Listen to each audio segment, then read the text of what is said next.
Peak tensions in West Asia. Reports are emerging stating that Iran and Saudi Arabia are planning to conduct joint military exercises in the Red Sea. The Iranian media has quoted Iran's naval commander, Admiral Sahram Irani, saying that Saudi Arabia has asked that they organize joint exercises. But this has not been confirmed by Riyadh yet. Reportedly, the Iranian admiral has also said that coordination is now underway on how to conduct the exercises and that delegations from both countries will hold the necessary consultations. These joint drills would be the first of their kind for the two rival nations. Remember, Shiite Muslim-dominated Iran and Sunni-majority Saudi Arabia had severed diplomatic ties in 2016. They've long backed opposing sides in conflict zones across the region.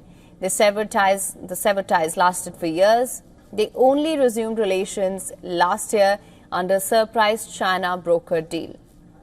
If held, the drills would come at a time of heightened tensions in the Red Sea.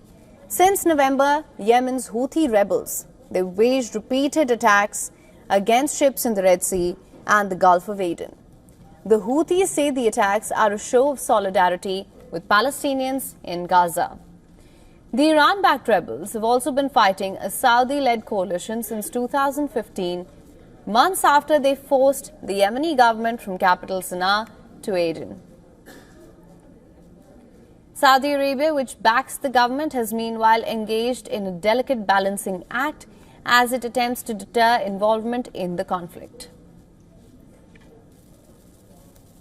The American Secretary of Defense says that North Korea has sent troops to Russia, a move that could mark a major escalation of Moscow's war in Ukraine.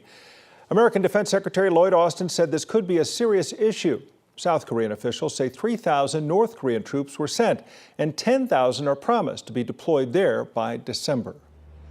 The situation here in Lebanon has continued to worsen, even though last night was relatively quiet by the standards of the night before that and the night before that, when we saw comprehensive Israeli bombardments here in Beirut, mostly in the southern neighborhood, in the Bekaa Valley, and in southern Lebanon. But we are hearing that the Israelis are now demanding that people in the southern city of Tyre leave that city as they expand their ground operations and their bombardments across the country. Now, we've heard from health officials here that some 63 people were killed yesterday. More than 200 were injured. That brings the death toll ever since the beginning of these hostilities here in Lebanon, a day after those October 7th attacks last year, to well more than 2,500 people dead. Secretary of State Antony Blinken was in Israel yesterday. Now he's in Saudi Arabia. In both places, he's trying to rally allies, trying to get them to encourage some sort of peace deal in the Gaza Strip and here in Lebanon and across multiple borders with Iran. It is a fast-moving situation with different moving parts, and it is a diplomatic nightmare for the United States and U.S. partners in the region. Matt Bradley, NBC.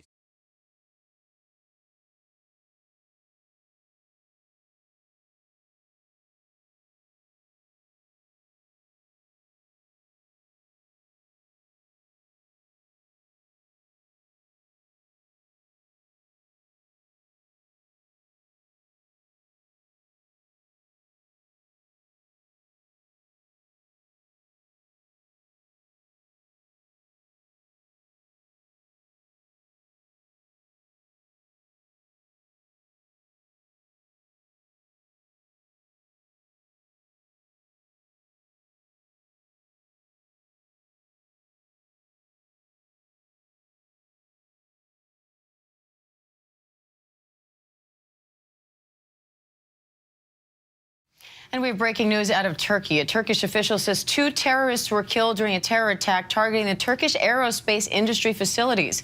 3 people are dead, 14 were injured during the attack. New video shows an explosion outside that complex in Ankara.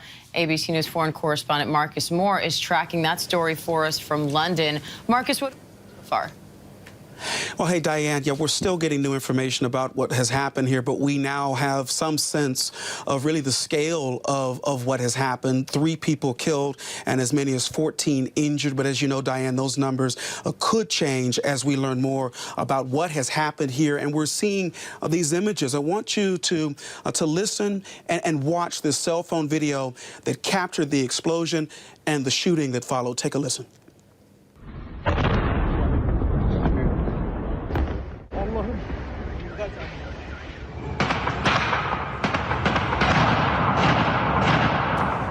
And we've seen several videos today, Diane, capturing the moments both during the explosion and immediately afterwards. These images coming from cell phone cameras, and you see people trying to see what's happening, but also ducking for cover. And we have also seen striking images like this one of the gunman, one of the attackers, inside the facility appearing to fire shots. And we know from authorities that 2 attackers, they said, were neutralized in this. And in the videos that we have seen, it appears to be a man and a woman approaching that facility, this aerospace facility, around 4 p.m. local time, and opening fire.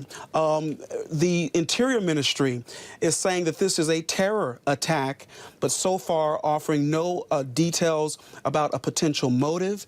But Diane, we know that this particular facility, they operate or they manufacture parts of fighter jets and drones and helicopters. And according to the company's website, they have subsidiaries and also affiliates around the globe, including the United States. And the company also manufactures drones that have been used against Kurdish militants and members of ISIS and Al-Qaeda, along with other terror groups. But again, Diane, right now we don't know what the motive was for this attack, but clearly it has been deadly. We know of 3 people who've been killed and as many as 14 injured. And according to authorities, both of the attackers, who have not been identified, were said to have been neutralized following this attack. As soon as we learn more, Diane, we will certainly pass it along to you.